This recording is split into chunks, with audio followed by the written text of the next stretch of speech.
नमस्कार। आज हम बात करेंगे गुरु दीक्षा के विषय में, क्योंकि गुरु पूर्णिमा का त्योहार आ रहा है और गुरु दीक्षा लेने के लिए गुरु पूर्णिमा बहुत ही महत्वपूर्ण दिवस है। तो चलिए बात करते हैं गुरु दीक्षा की। गुरु पूर्णिमा के दिन हजारों शिष्य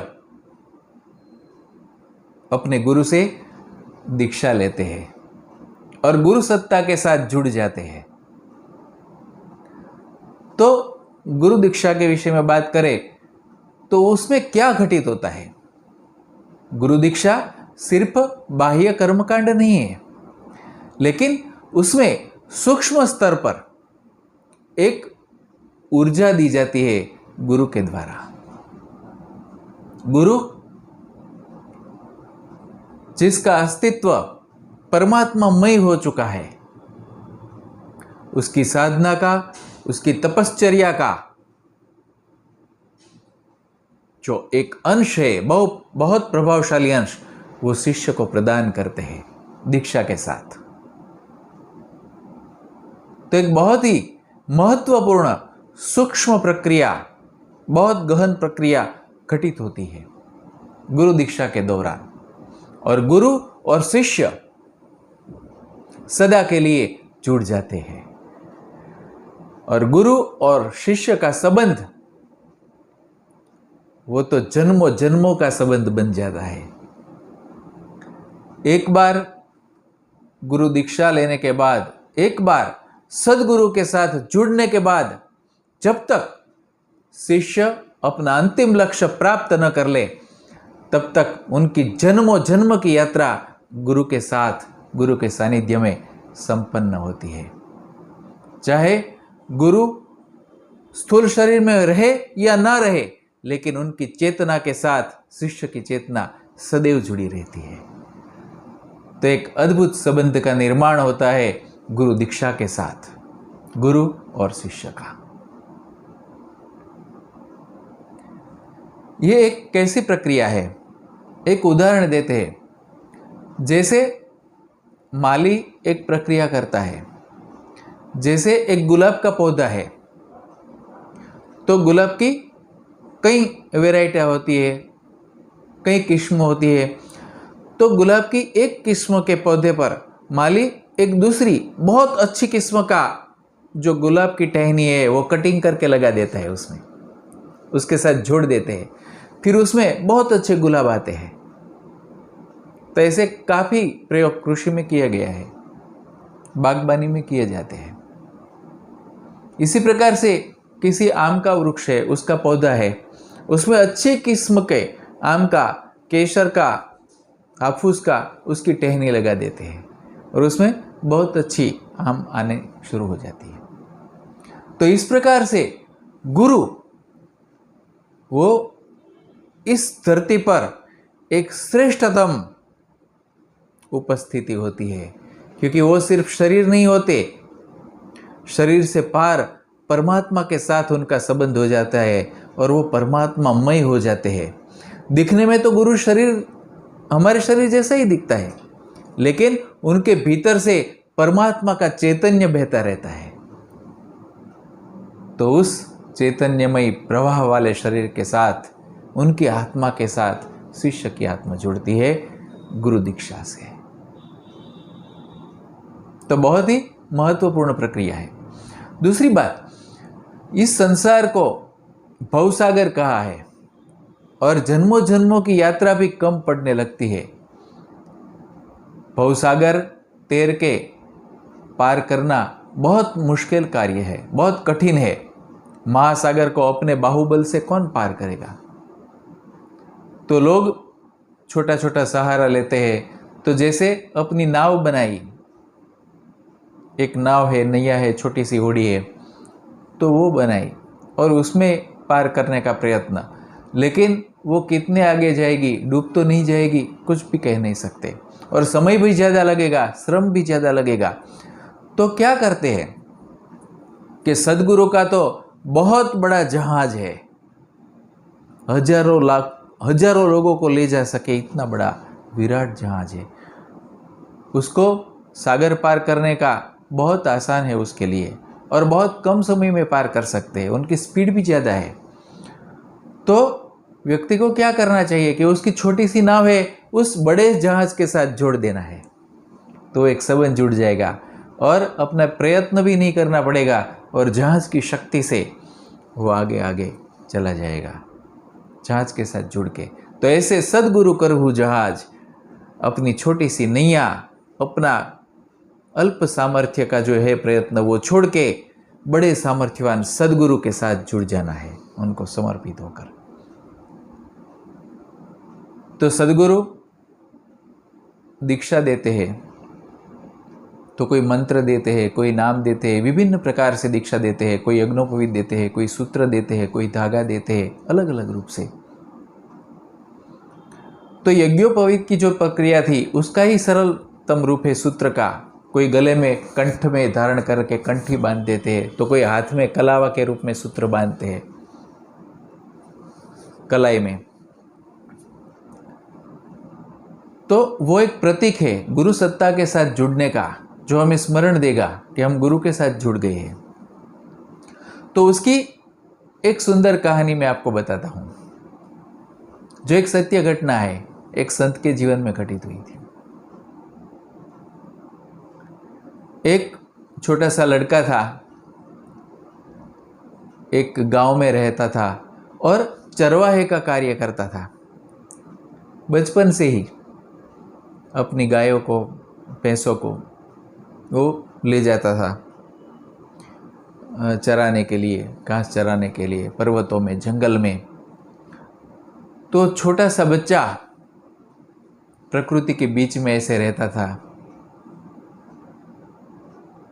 गाय माता जो भी थी वो चरती रहती थी, ये बांसुरी बजाता था, प्रकृति के दृश्य देखता था, कैसे प्यासी धरती है और कुछ अदृश्य हाथ है जैसे परमात्मा के है, वो मेघ के रूप में आते और धरती को पानी की अमृत वृष्टि करते हैं। वो देखता था, सूखी नदी है उसमें पानी बहने लगता है, सूखी धरती है उसमें घास आ जाते हैं, घास में फूल आ जाते हैं, वनस्पति सब पुष्पित पल्लवित होने लगती है, पूरा प्रकृति का सौंदर्य बदल जाता है। वो देखता रहता था, उसे लगता था कि नहीं, ये प्रकृति इतनी विराट है, ये धरती इतनी विराट, ये आकाश इतना विराट, ये पहाड़, ये नदी, ये सागर, ये पर्वत किसी ने तो बनाया होगा। ये विराट सृष्टि कैसे चलती है, कितनी अच्छी तरह से चलती है। तो उसकी खोज शुरू हुई, उस विराट की खोज, उस परमात्मा की खोज। तो अपने जो चरवाहे का कार्य था उसके बाद वो कोई साधु मिल जाए तो उसके साथ सत्संग भी करता था, जानने का प्रयत्न करता था। तो प्रकृति में से उसकी खोज शुरू हुई परमात्मा की। प्रकृति के सानिध्य में वो प्रकृतिमय होता गया, तभी तो प्रकृति में जो छिपा है परमात्मा, उसकी शायद उसे आहट सुनाई देने लगी। उसके भीतर आकर्षण एक पैदा हुआ परमात्मा की तलाश के लिए। तो ऐसे उसी जिज्ञासा चल रही थी। तो एक बार गौवे चरा रहा था, तब दो मस्त फकीर, दो संत निकले और वहाँ एक वृक्ष की छांव में बैठे। बहुत आकर्षक व्यक्तित्व था। इस बच्चे ने देखा, उनके पास गया, प्रणाम किया। तो फिर वो फकीर थे, उनके पास हुक्का था। तो उसने कहा कि हमारा जो हुक्का है उसके लिए आग चाहिए, तेरे पास आग है क्या? तो उसने कहा अभी ला देता हूँ, आप बैठिए जरा, थोड़ी देर विश्राम कीजिए ये वृक्ष की छांव में। तो दौड़ता हुआ घर पे गया और वो जो कोयले थे, वो आग थे, वो तैयार की। तो साथ में याद आया कि ये जो साधु है, ये जो संत है, वो पैदल चलकर आए, थके होंगे, भूखे भी होंगे शायद। तो साथ में दूध ले लिया, घर में दूध की वो मटकी भरी हुई थी, उसमें आधा दूध निकाल लिया और वो साथ में ले गया। तो हुक्के के लिए वो कोयला के साथ वो अग्नि दिया। फिर कहा कि आप ये कृपया दूध ग्रहण कीजिए। तो उन्होंने दूध पिया। फिर उन्होंने कहा पी तो लिया, अरे बच्चे, तू ये दूध तो लाया, आपने घर से पूछ कर लाया है क्या, बता कर आया है क्या? तो उसे आत्मग्लानि होने लगी कि अरे मैंने घर पे बताया तो नहीं। ये संत मिलन के उत्साह में ही ऐसे ही निकल गया, ऐसे ही चला आया। तो संत वो जान गए, तो उन्होंने कहा बेटे ठीक है, कोई बात नहीं, आत्मग्लानि मत कर। जो परमात्मा के नाम पर देते हैं उनको परमात्मा वापिस दे देता है, बहुत देता है, कभी हाथ खाली नहीं रहता, तेरी मटकी भी खाली नहीं रहेगी। तो उन्होंने ऐसा कहा और बाद में वो संत तो निकल गए। ये चरवाहा लड़का था, वो दौड़ता हुआ अपने घर गया और देखा कि संत ने कहा था जो देता है उसको मिल जाता है, उसका खाली नहीं जाता। तो मटकी देखी तो मटकी पूरी भरी हुई थी दूध से, जबकि इसने तो आधा दूध निकाल लिया था, तो आधी होनी चाहिए। तो आश्चर्यचकित हो गया कि अद्भुत प्रसंग हो गया ये तो, और तुरंत वो वापिस भागा, दौड़ा।